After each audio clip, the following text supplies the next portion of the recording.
I still remember the exact moment the doctor said the word that split my life in two. Cancer. It didn't feel real at first.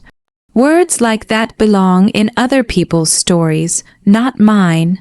I was sitting on a cold hospital chair, hands trembling, watching my own medical report blur in and out of focus like it belonged to someone else. The room smelled like disinfectant and silence, the kind that presses against your chest until you can't breathe properly. The doctor kept talking, something about stages, treatment plans, survival chances, but I only caught fragments. My ears were ringing, my heart was pounding so hard I thought it might break through my ribs. When I finally left the hospital, the sky looked too bright, too normal. People were walking, laughing, eating street food, living their lives like nothing had changed.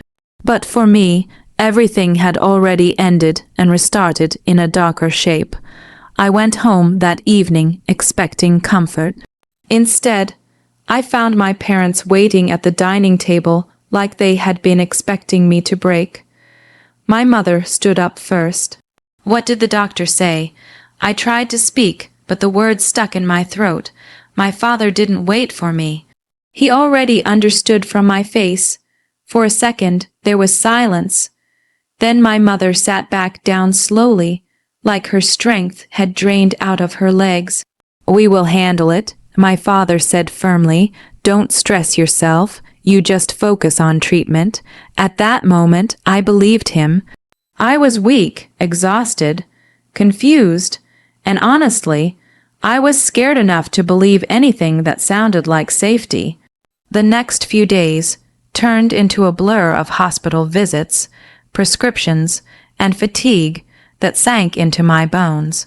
My parents took control of everything: my phone, my documents, my bank statements.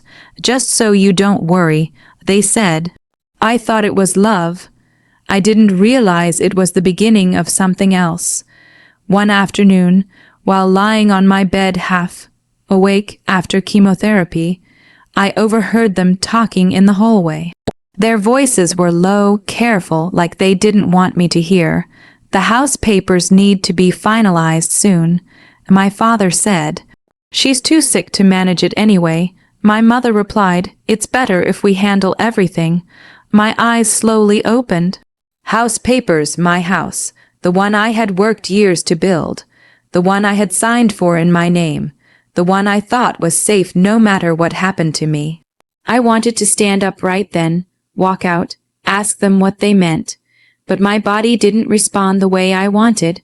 My strength was gone, my head was heavy, even breathing felt like effort, so I stayed silent. That was my first mistake. The next morning, they came into my room with soft voices and warm smiles. My mother brought juice. My father brought papers.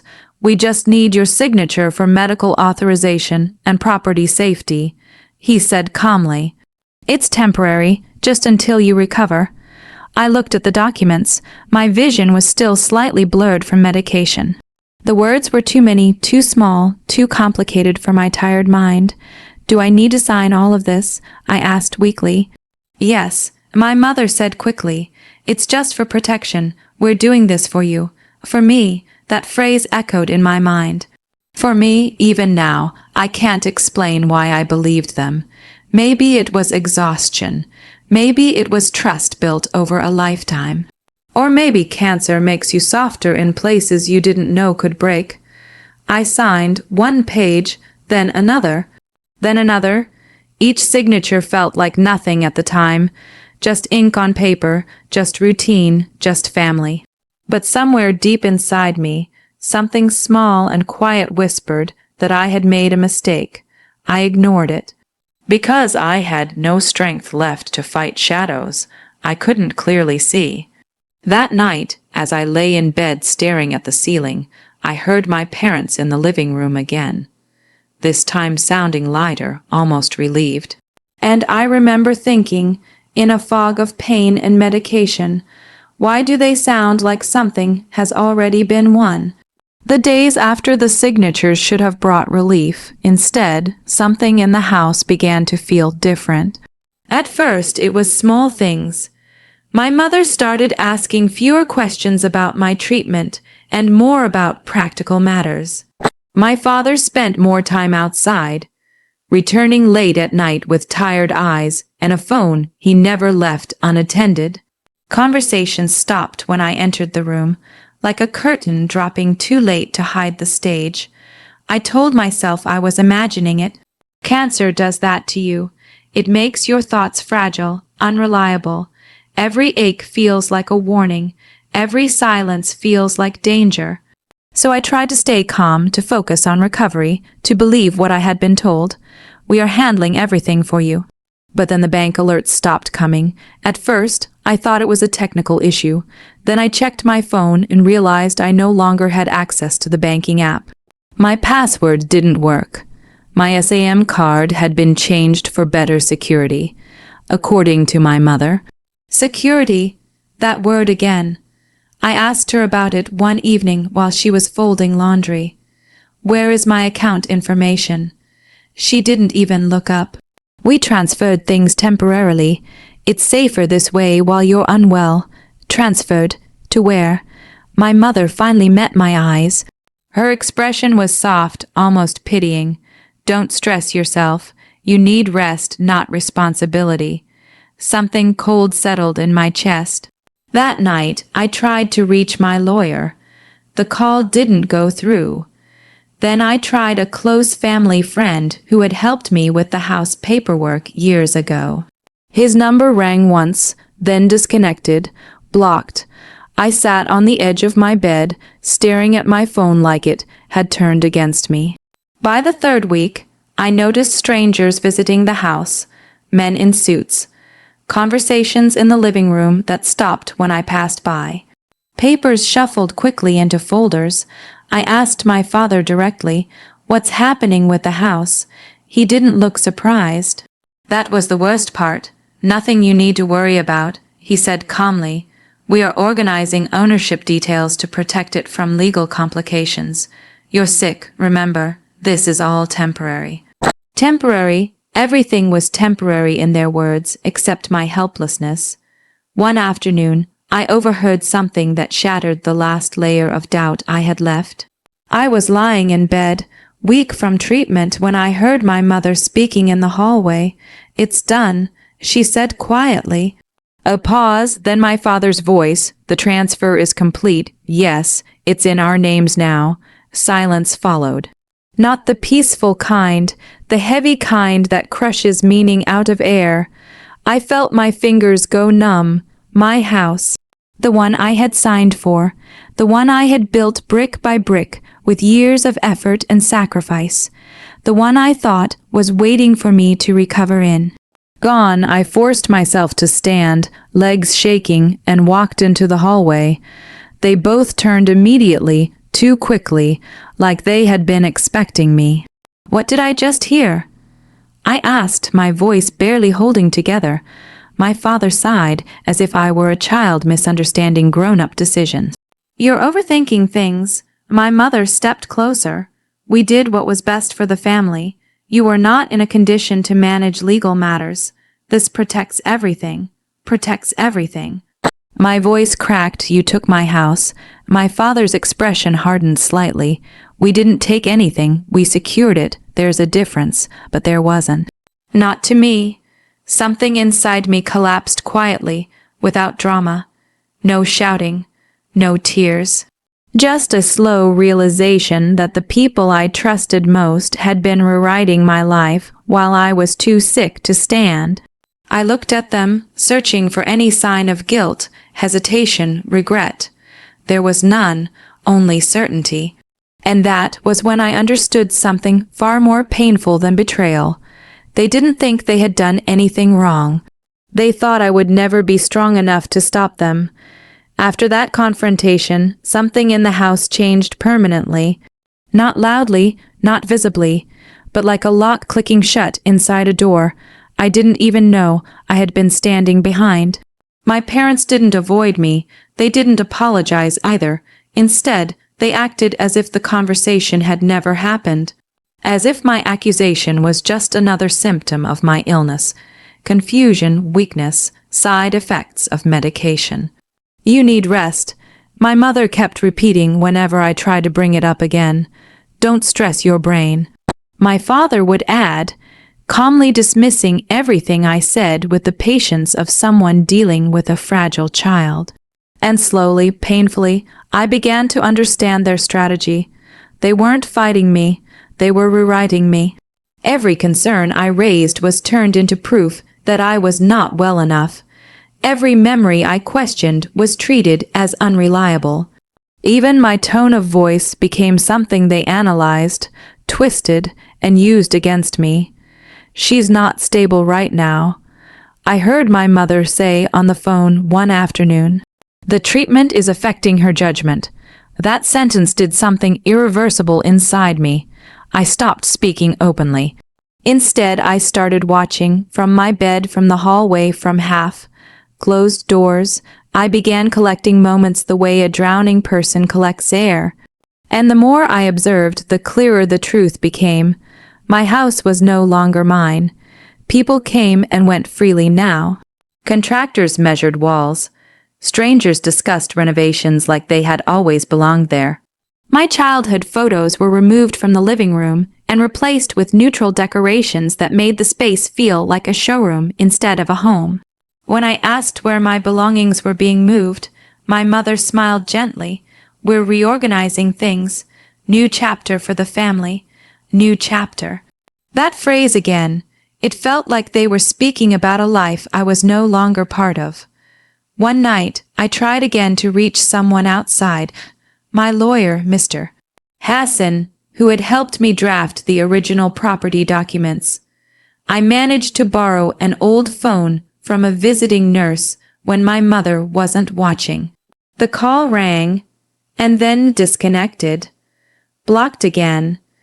That was when I realized it wasn't just emotional manipulation anymore.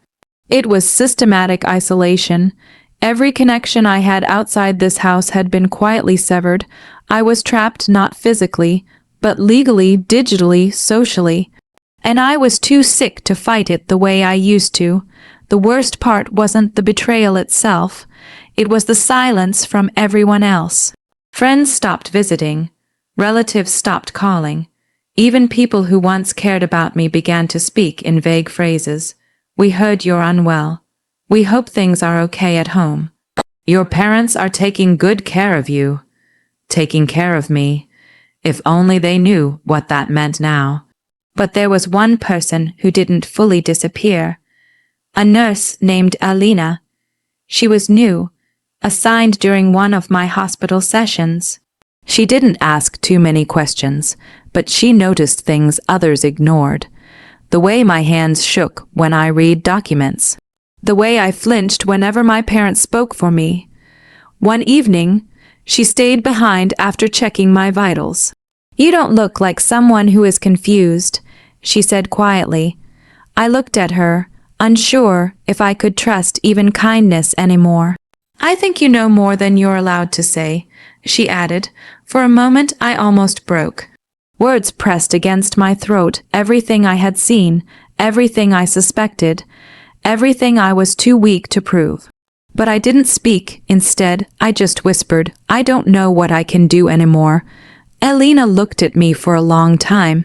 Then she placed something small on my bedside table, a folded piece of paper with a contact number. If you ever decide you want the truth looked at properly, she said, call this, not from this house. And then she left. That night, I didn't sleep. I lay there staring at the ceiling, listening to my parents talking softly in the next room, their voices calm, satisfied, certain. And for the first time, I didn't feel like their child. I felt like something they had already finished using. But inside that emptiness, something else began to form, not hope, not yet, something colder, clearer. A decision I wasn't ready to act on, but could no longer ignore. Because now I understood something important. They hadn't just taken my house. They had taken everything they thought I would never get back. And that meant they had made one fatal assumption. that I would always stay silent. The invitation arrived without emotion. A message from my mother's phone: "We're hosting a small gathering at home. Family, friends, you should come if you feel strong enough, strong enough." That phrase almost made me laugh. For months, I had been treated like something fragile, unreliable, almost invisible. And now, suddenly, I was being invited back into the same house that had been quietly taken from me, like a guest instead of the owner. But I didn't refuse. I read the message twice, then set the phone down slowly. Something inside me had already made the decision long before my fingers stopped shaking. That night, I dressed simply, no dramatic appearance, no signs of confrontation, just quiet clothing, neutral expression, controlled breathing. Kind of calm that doesn't come from peace but from preparation. When I arrived, the house looked different. Beautiful, even, warm lights glowed from every corner, music played softly, guests laughed in polished conversations. The same living room where I once lay sick was now filled with expensive decorations and carefully arranged furniture that didn't belong to my memories anymore. And there they were, my parents, standing near the center like hosts of a success story they had built from nothing. My mother wore a bright smile, greeting guests with pride. My father shook hands confidently, speaking about hard work, family unity, and new beginnings. Not a single person in that room knew what had been buried underneath those words. Not yet. I stood near the entrance for a moment, unnoticed. Then my father saw me. The change in his expression was small but real. A flicker, a hesitation. Then he smiled wider, as if correcting himself. "Look who's here," he announced warmly, "our daughter." A few guests turned, polite smiles, curious glances. I walked inside slowly. Every step felt deliberate, not weak, not rushed, just steady. My mother approached first.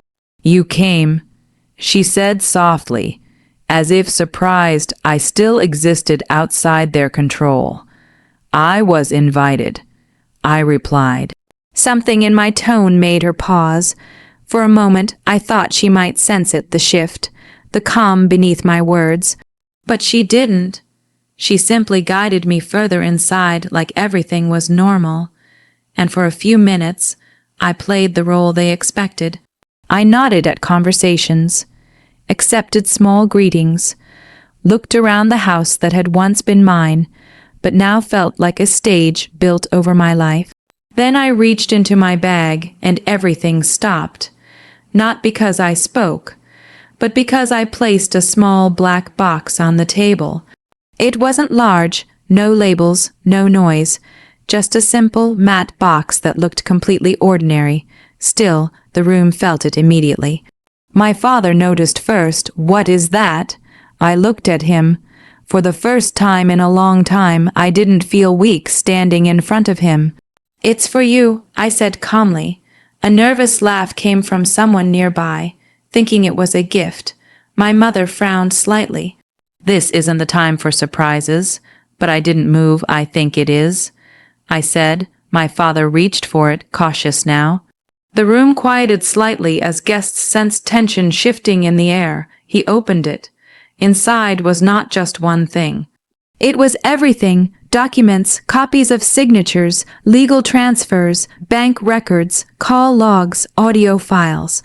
Proof layered upon proof, carefully arranged like a story that couldn't be denied, and at the top, a recording.